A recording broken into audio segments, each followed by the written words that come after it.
Can I have your attention today? I think the number one, I just want to tell you how much I appreciate you coming out to Athens, Texas, America, those that travel. I'm State Rep Keith Bell, and Athens is my district, and we're honored that our governor, Greg Abbott, is going to be in our midst today. Got some great folks here, lots of electeds. I want to thank Tia Juanitas for hosting this event today. Thank you so much for being here. Give them a round of applause. They've done a great job. So it is great to be in Athens, a beautiful day, and I think the governor will be coming in the door in any minute. So get your cameras ready, and we'll be ready to go. Thank you.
Again, I just want to thank y'all for being here. Thank you for the opportunity that I have to serve Henderson County. Great time to be here, and I believe our governor's coming in. This time, our acting comptroller, Kelly Hancock, comptroller, my friend. Kelly, welcome. Give everyone a round of applause. Yes. Kelly, thank you for your friendship. Appreciate your work. All right. Thank you, Keith. I appreciate you all being here. And Cody, great to see everybody. Great to be in East Texas. Thanks for having us. My name is Kelly Hancock, and I am your acting controller. The problem I had is I made friends with the Governor Abbott, and I served several years in the House, Texas House, several years in the Texas Senate, where I was chair of Veteran Affairs and Border Security until about July. And then Glenn Hager, our former comptroller, went off to this little school in College Station called Texas A&M and left a little opening in the comptroller's office. So Governor Abbott asked me if I would step in and run the comptroller's office throughout the rest of Glenn's term, and then actually run for office as well. So I am running for the comptroller's office as well as being the acting comptroller, endorsed by our wonderful Governor Greg Abbott. And on the campaign trail, you're going to hear a lot of rhetoric, right? Well, the fortunate thing I have is I've actually been in the office for 8 months. And in that 8 months, I can actually tell you what we've already done in just 8 months in the comptroller's office. And so we happen to be much more about results than rhetoric. So let me share a few of those things with you.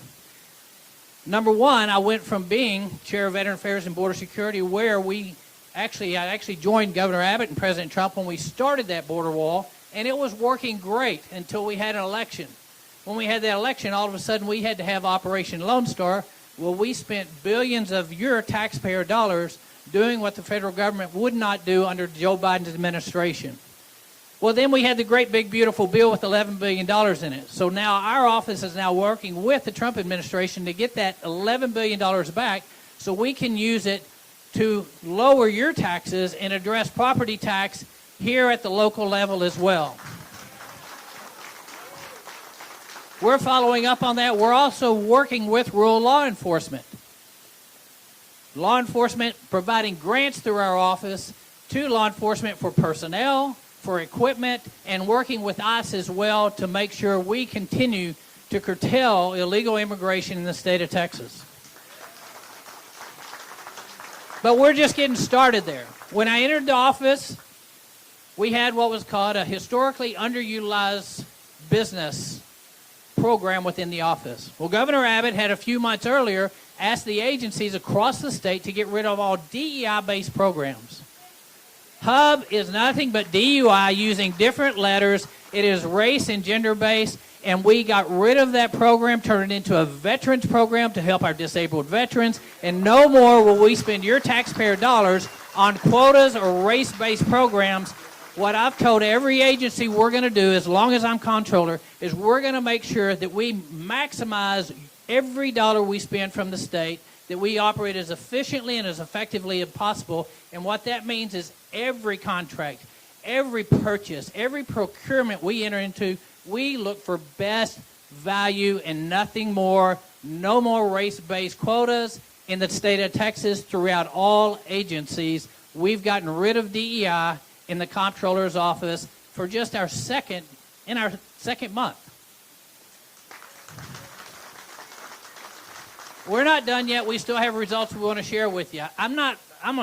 Frankly, I'm a little bit of a workhorse. I'm not a show horse, which you do have. You've got workhorses up here in the legislature, every single one of them. And they'll tell you, there are show horses and workhorses. These guys don't have time for social media because they're busy working. That's what we've been doing. We launched, starting in September, the largest education freedom account program in the nation, providing school choice for parents across Texas for the first time in the state of Texas, and we set records in doing that. But we didn't just do that alone.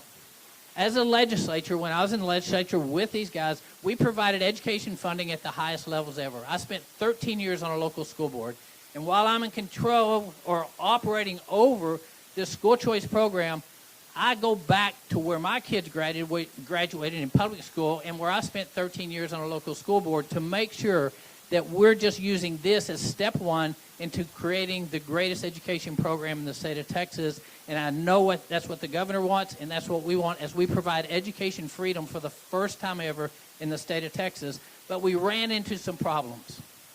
As I had staff researching some of these schools and these institutions, what we found is that there were links to terrorist organizations, to foreign adversaries for the state and for America, and we had an issue.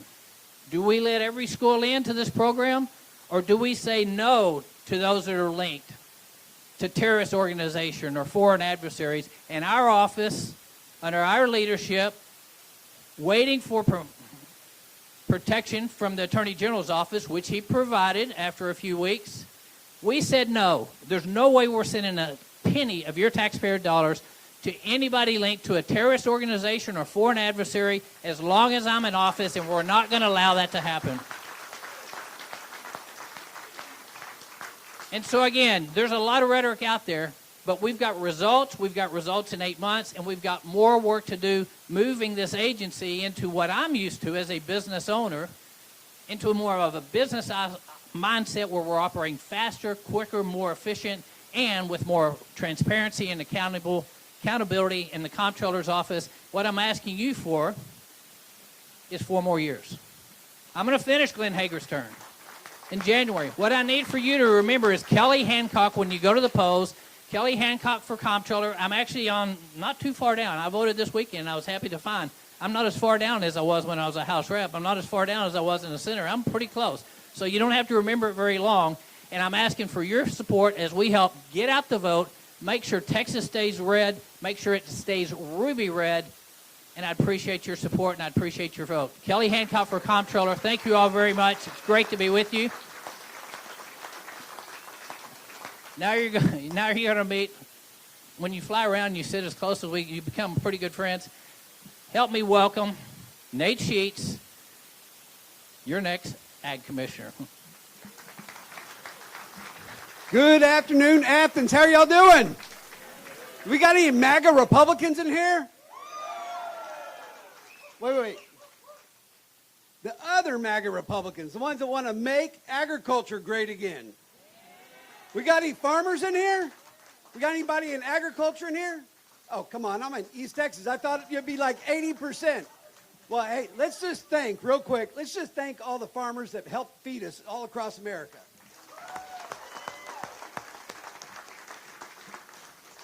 Listen, we have got some huge challenges in agriculture. I was just down in Beaumont meeting with some rice farmers, and they told me, Nathan, we just sold our crop for 40% less than it actually cost us to make it. 40% less. Now, I don't know about you, but I do not think that that is sustainable. We always talk about sustainability in agriculture, and that is not it. We lost 68 farms this week in Texas, and last week, and the week before, and all the way back to 2018, we've lost 18,000 farming and ranching families in our great state. Why? Because farmers can't afford to be in business anymore. In 1980, a farmer made 40 cents of every $1 of food. Today, they make 15 cents. That's your revenue. Anybody want a job that you make 60% less 40 years into your career? No. That's why we're losing agriculture. And not only are we losing agriculture, we're losing fourth and fifth generation families. And, you know, agriculture is one of these industries, probably the only industry that actually has a hotline for suicide. Because there's so much shame associated with being the one that lost the fourth or the fifth generation family farm. They need us to come alongside them, and we can do better. We have tools. We have tools inside the Texas Department of Agriculture. Unfortunately, we don't have leadership that knows how to lead and use those tools. But at the same time, people are getting sick from the food that they eat. Anybody think that the food that we eat is connected to our health? Absolutely. You know what? Being first in education in Texas, making an investment into our kids. We were 44th in the nation in nutritional value in our school lunch program in 2024. 44th out of 50. You think our kids perform according to how they are fed? Absolutely. We've been pursuing cheap calories in America for decades. But those cheap calories have resulted in 70% of all Americans have one chronic disease or more. 78% of kids, 18 to 25, cannot even serve in the military because of their health. And we spend $4 trillion a year treating symptoms of diseases related to the food that we eat. In our pursuit of cheap calories, we're paying for them. We're just paying for them in the back end in both healthcare costs and in quality of life. But praise the Lord that we have a president who sees two things as national security issues. One, agriculture. Because we've become reliant upon adversarial countries to actually be involved in us feeding ourselves. That is a national security issue. And secondly, he sees the health of Americans as a national security issue.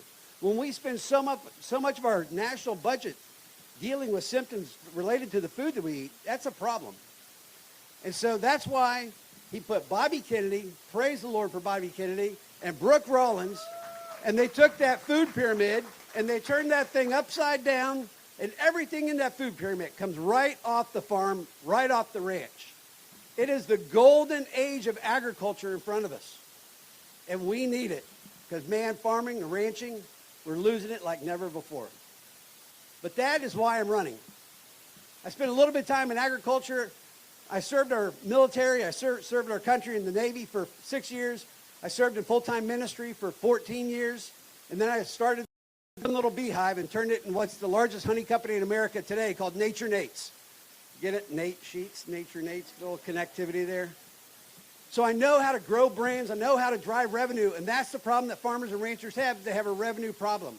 And we would help bring farmers and ranchers closer to all of us that eat food and take those monies that historically is between us and help push them towards agriculture and lower prices at the same time and make it affordable for everybody. That's why I'm running for be your next Texas Agriculture Commissioner. But I got to have your help. I need you guys to go out and vote. My opponent's been in there a long time, but we cannot afford another 4 years of this guy in the office. And it's just not me. We've got the greatest governor in the United States who's endorsed me, Governor Greg Abbott. We got the Texas Farm Bureau, 500,000 agriculture families across Texas have endorsed me. We got the Texas Cattle Raisers, Texas Cattle Feeders, the Wildlife Association, and all the grassroots. They've all endorsed because everyone knows we cannot afford another 4 years under my opponent. And so that's why I need you to vote for Nate Sheets for Texas Ag Commissioner. Thank you. God bless you, and God bless the great state of Texas.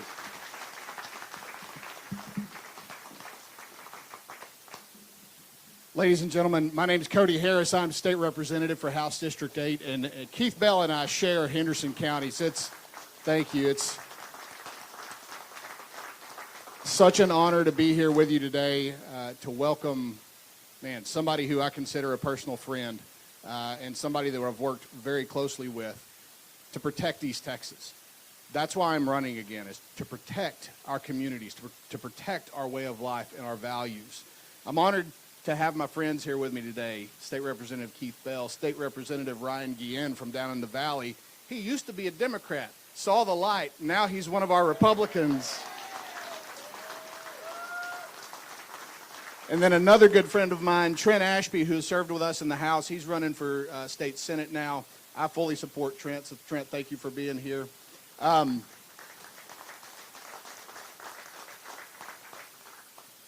Texas is the envy of the nation, right?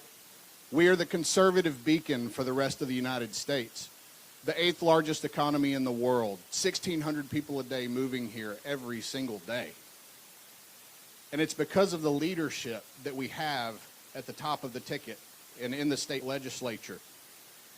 And so when we're normally focused on all these big things that we've gotten done, I'm so proud of what we've been able to get done on conservative issues at the state capitol. And then along comes something very local that you think is very local. And so this summer we had a pretty local issue pop up, which was a fight over our groundwater, right? Everybody's familiar with what happened. And so thanks to my relationship with the governor, he agreed to put our issue on the special session call. And he gave me the ability to elevate this whole issue to a level where it's no longer a local issue. People throughout the state legislature now understand that you can't harm East Texas groundwater and not harm the rest of the state and future generations of Texas.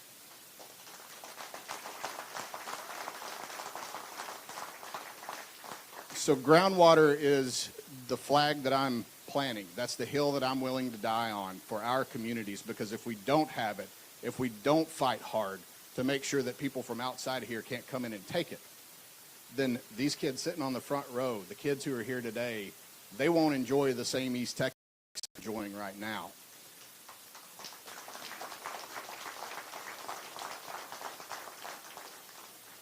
So with that, it is my honor to introduce to you guys who you're all here to see. My friend and the governor of the great state of Texas, Governor Greg Abbott.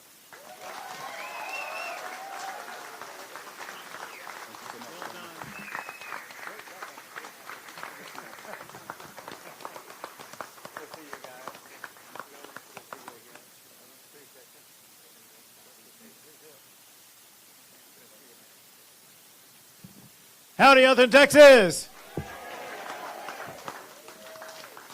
Great to be back again. Please give it up for your state representative, Cody Harris. Doing a great job. So let me tell you where I was this weekend. This weekend I was in the White House with Donald J. Trump. And I told President Trump where I was going to be today. He said, Governor, be sure and tell East Texas how much he loves East Texas. He says East Texas is Trump country. Listen, I know the values of East Texas because I grew up in Longview, Texas. And listen, for vacation, we would drive down to Athens. But this is, so my heart, my soul, my values, who I am as a person, were built in Longview, Texas. In the oldest Boy Scout troop in East Texas, Troop 201, I learned what it meant to live off of our land. I know what it means to preserve our land, what it means to preserve East Texas. And as your governor, as Cody Harris was pointing out, I have fought to preserve the East Texas I knew as a kid that I want for future generations to be able to inherit, just like I was able to inherit.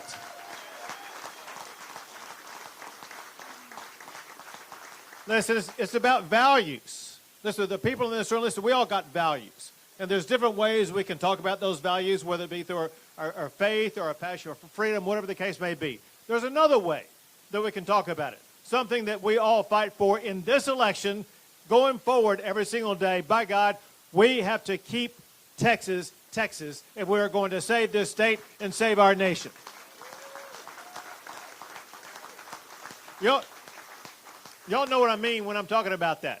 And we got to make sure others across this entire state understand it. And we got to make sure that when people go to the polls, they vote to keep Texas, Texas. And they mean supporting all of these candidates for office right up here. And it means everybody doing their part to turn out, go to the ballot box, take other people with you to make sure we paint Texas red this election cycle.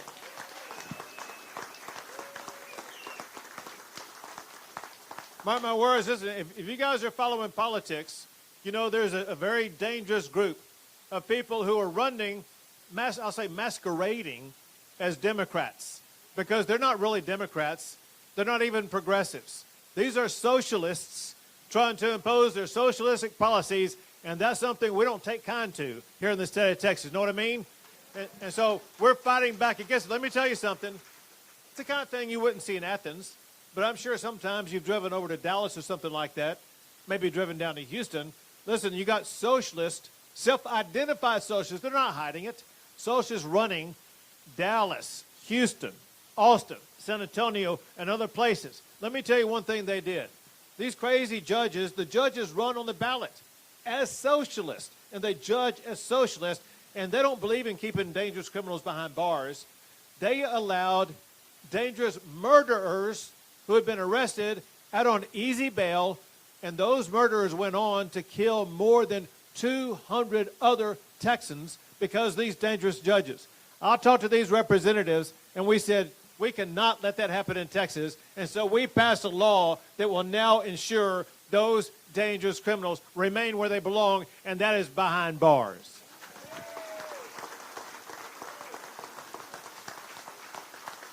Now, you all saw right here in Texas the same socialistic behavior that we saw in Minnesota. And remember in the defund the police movement that was in Portland and Seattle and L.A. and Chicago and New York, et cetera. It showed up in Dallas and Houston and Austin, et cetera. I'd be shocked if anyone did it and survived here in Athens, Texas. But let me tell you something.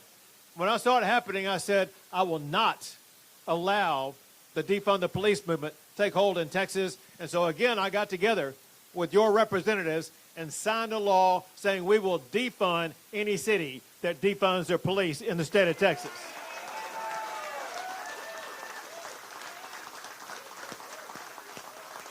In Texas, we support our law enforcement officers, period.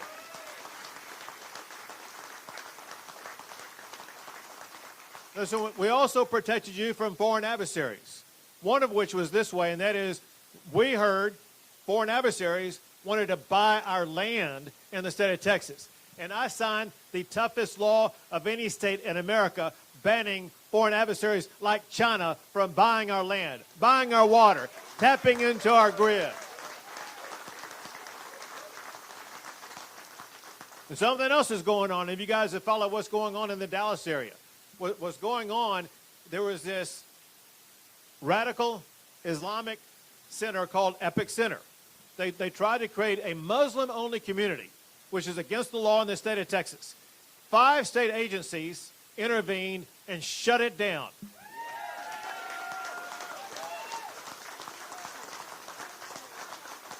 Epic City never broke ground. However, they thought they were being savvy, but we caught on to it.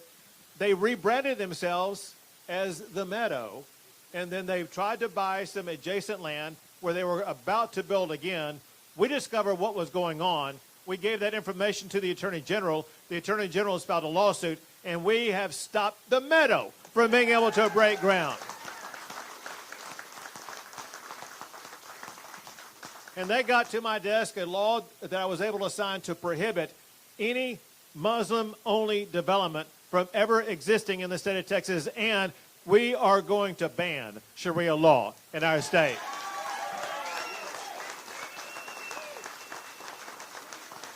There's a lot to do. You know, something else that we protected, and this is kind of even crazy. We can even talk about this. You know, a lot of what I'm talking about is just common sense. It's common sense to support law enforcement. It's common sense to ensure election integrity. You know, and so we passed a law we shouldn't have had to pass, but we did. We passed a law saying in Texas elections, only U.S. citizens can vote in our elections in Texas.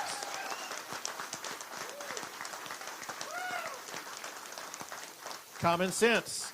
Common sense, by the way, that was rejected by Democrats. Just remember that. They are against common sense. Other things that we do, this is another common sense thing. This is easy to support. When you look at the devastation caused by Joe Biden with his open border policies, when you saw more than 11 or 12 or 13 million people cross the border illegally in just 4 years, coming from more than 150 different countries, many of whom were known for and sought for murder, rape, and other crimes. That's why Texas stepped up and did what no other state's ever done. Texas is the only state to build our own border wall.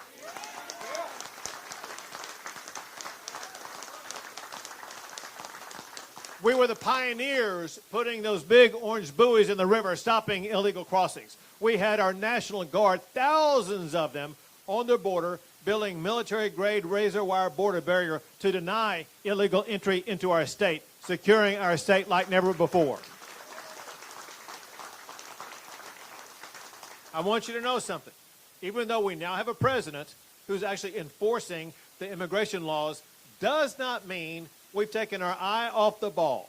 We remain firmly fixed, ensuring that we're going to secure the border not just for the next 3 years. We want that border secure for the next 3, 4, or 5 decades to make sure we protect our state from such an invasion in the future. There's a lot of things that Texas ranks number one at. As Cody and some others made reference to, listen, we're number one for jobs, number one for the economy, number one for so many other things, but this past session, I set my sights on another number one ranking. I want Texas to rank number one in America for educating our children.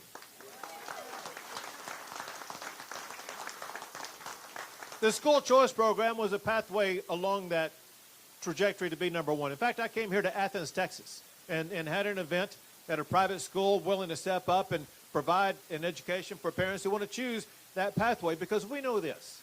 A parent knows their child better than any government person. And we want to empower those parents to choose the education path that's best for their child. But we also know that almost all of our students are still going to be going to public schools. So we want to have the best public schools. And that's why we provided an all-time record increase in school funding, more than $8 billion more, to ensure we have the best public schools in the United States of America. And we know that the most important thing in educating our kids are the teachers. And so we invested in those teachers, providing them an all-time record pay raise, more than $4 billion going to pay our teachers more. But here's the deal. We can have the best teachers in the world, but still not have good education if we have a bad curriculum. And so we course corrected and made sure that we got back to a good curriculum, making sure that our kids were focusing on reading and writing and math and science. And yes, have our kids do phonics and cursive writing once again. But also getting rid of all the junk that was being crammed down them through indoctrination. And that's why they got to my desk and I signed the toughest ban on DEI in public schools of any state in the United States of America. And again, just a common sense law that I signed. And I shouldn't have had to sign it because the problem should never exist. A law that exists in Texas that bans boys from participating in girls' sports in our schools.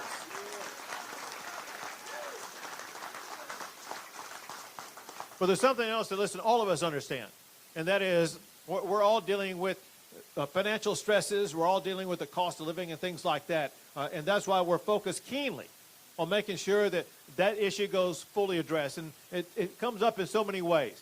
You know, one thing in talking to Texans across the state, and that is if you're a restaurant owner like this, a small business owner, or if you just live in a home or just drive a car, the cost of insurance is going through the roof.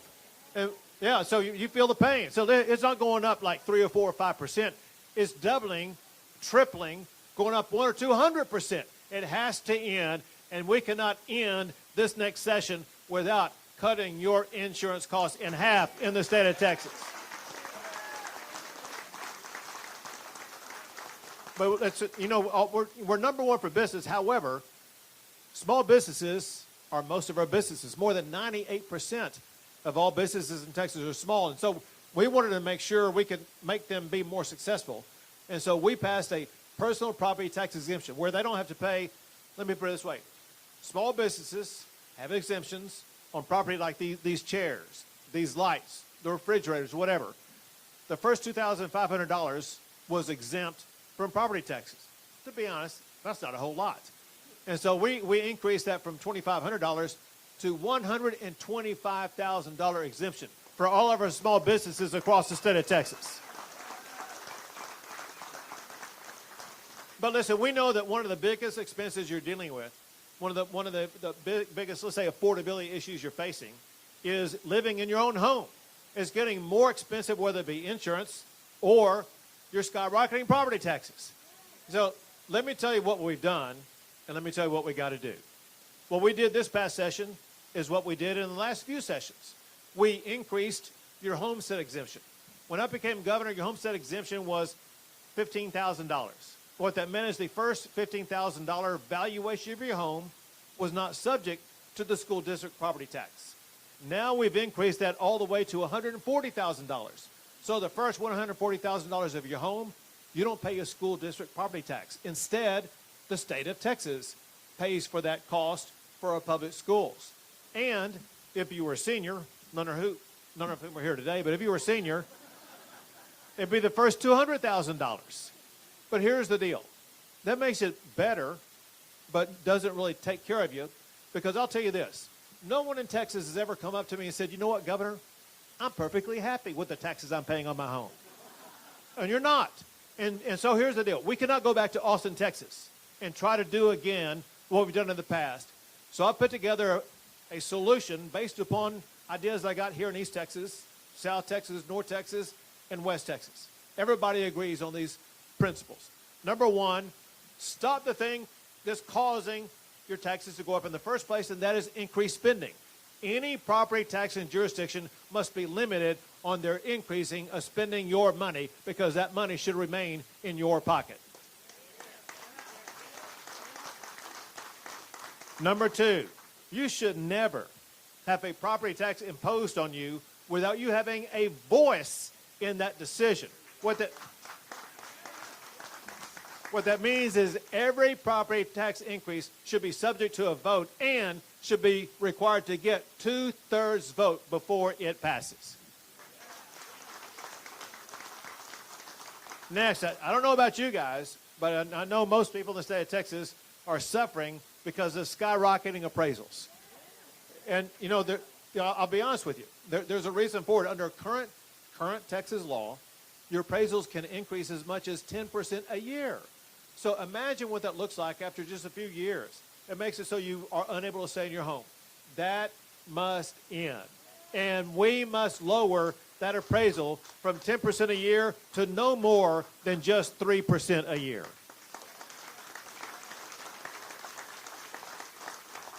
And stop having you to go through that appraisal process every single year.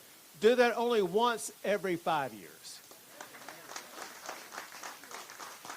So when we get all of that done, that's going to dramatically reduce your property taxes. But when you add in this final item alone will slash your property taxes in half, because the largest part of your property tax is your school district property tax. And here's the deal. Funding schools shouldn't be the responsibility of a homeowner. It's the responsibility of the state of Texas. And so it's time that we stop using your homestead to fund education. Instead, the state of Texas should be solely responsible for funding education in the state of Texas. So here's the deal. When we slash your insurance costs, when we cut your property taxes by more than half, when we cut through all the red tape that causes the cost of operating a restaurant like this, Texas is going to quickly become maybe the most affordable state in the United States. And that's a double-edged sword. Because when that happens, you know what's going to happen next, right? You're exactly right.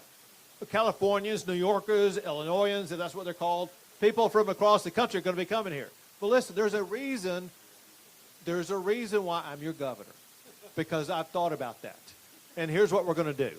when we get all that stuff passed to stop all those people from coming in, we're going to stop building that border on the southern border, that wall on the southern border. We're going to start building the wall on the northern border, on the eastern border, on our western border.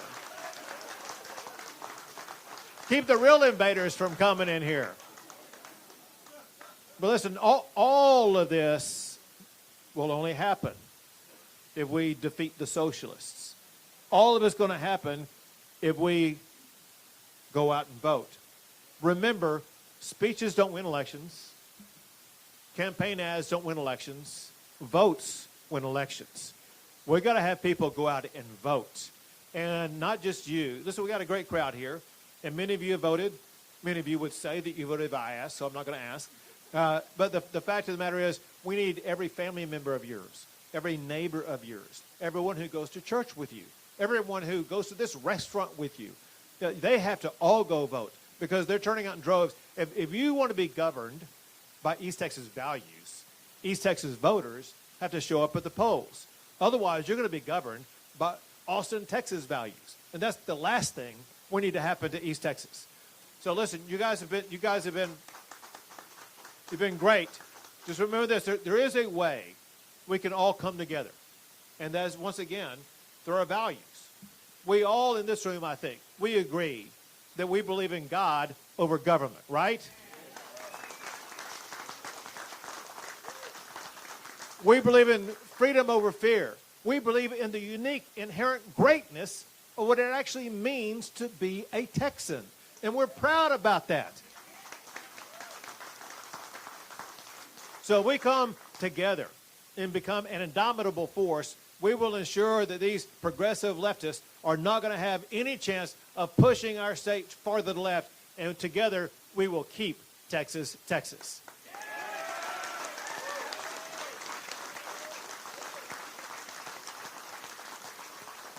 So thank y'all. Listen, y'all been a great crowd. And here's what I want to do. I want to make sure everybody goes to vote. And so I'm going to stay here and take a picture with anybody who wants a picture if you promise that you will go vote. Now, if you've already voted, you also get a picture. Hold on. I got to be clear about this because I'm not going to let these people off. Those who have not yet voted, I'm not going to let you off that easy. Here, let me the information I have. The closest voting location to where we are right now is Henderson County Senior Citizen Center. Everybody knows where that is, right? So I have, down the road. Listen, it's about a mile and a half. Let's be honest about something. I could roll there in 5 minutes, okay? And if I can do that, you guys can walk there or drive there just as easily. So I'm going to sit up here and take pictures. This guy's going to come up and tell you how we're going to do that. I look forward to talking to you personally, but I want to thank you in advance for doing your part to keep Texas red. God bless you all, and God bless the great state of Texas.